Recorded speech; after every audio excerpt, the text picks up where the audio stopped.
VS സജീവമല്ലാതിരുന്ന ഒരു കാലഘട്ടത്തിൽ പക്വതയെത്തിയ ആളുകൾ പോലും പറയുകയാണ് യുവാക്കളുടെ ആവേശം.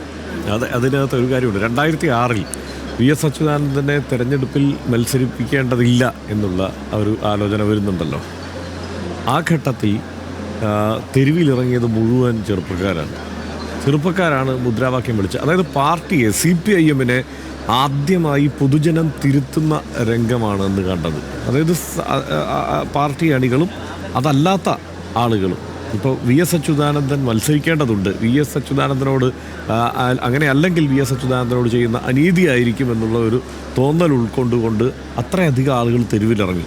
അപ്പോൾ ആ ക്രൗഡ്, നമ്മുടെ കയ്യിൽ വിഷ്വൽസ് ഉണ്ട്, നമ്മുടെ സ്റ്റോറികളിലെല്ലാം നമ്മൾ ഇന്നലെ അത് കാണിച്ചിരുന്നു.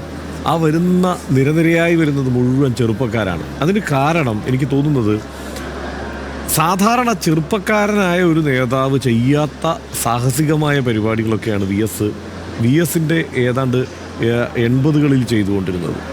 അത് ആളുകൾക്ക് ചെറുതല്ലാത്ത ഒരു ഊർജ്ജവും ആവേശവും പകരുമല്ലോ.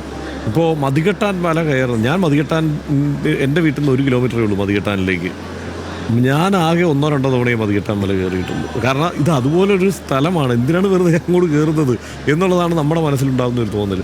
അപ്പോഴാണ് നമ്മൾ കാണുന്നത് ഒരു വയോധികൻ അവിടെ വന്ന് ഇറങ്ങിയിട്ട് ആ മല കയറുന്നത്, മതികെട്ടാൻ മല കയറുന്നത്. അതുപോലെ ഓരോ കാര്യങ്ങളിലുമുള്ള അദ്ദേഹത്തിൻ്റെ ഇടപെടൽ, അതായത് ആ വിഷയങ്ങളോടുള്ള ആത്മാർത്ഥത, ഇത് കാണുമ്പോൾ സ്വാഭാവികമായും ചെറുപ്പക്കാർക്ക് ആണ്. ഇപ്പം ഞാൻ ആലോചിക്കുന്നത് എൻ്റെ നാട്ടിലുള്ള ചെറുപ്പക്കാരിൽ പലരും ആദ്യമായിട്ടായിരിക്കും VS-നൊപ്പം വന്ന് മതികെട്ടാൻ കയറുന്നത്, VS-നൊപ്പമാണ് മതികെട്ടാൻ കയറുന്നത്. അപ്പോൾ അങ്ങനെ ആളുകൾ, അതായത് ആ തല നരയ്ക്കുക തല്ലൻ്റെ വൃദ്ധത്വം എന്ന് അദ്ദേഹം പറഞ്ഞു വെച്ചിട്ടുണ്ടല്ലോ. അദ്ദേഹത്തിൻ്റെ യൗവനത്തെക്കുറിച്ച് ഉള്ള ഒരു കവിതാശകലം അദ്ദേഹം ചൊല്ലിയിട്ടുണ്ട്. അത് രാഹുൽ ഗാന്ധിക്കുള്ള മറുപടിയായിട്ടാണ് ആ കവിത ചൊല്ലിയത്. എന്തായാലും അതായത് അത് ഉൾക്കൊണ്ട് തന്നെയാണ് അദ്ദേഹം ജീവിച്ചത്. ആ വിഷയങ്ങളോടുള്ള സമീപനത്തിൽ തന്നെയാണ് അദ്ദേഹത്തിൻ്റെ ചെറുപ്പമുള്ളത്. ഞാൻ ഓർക്കുന്ന ഒരു കാര്യം, ഈ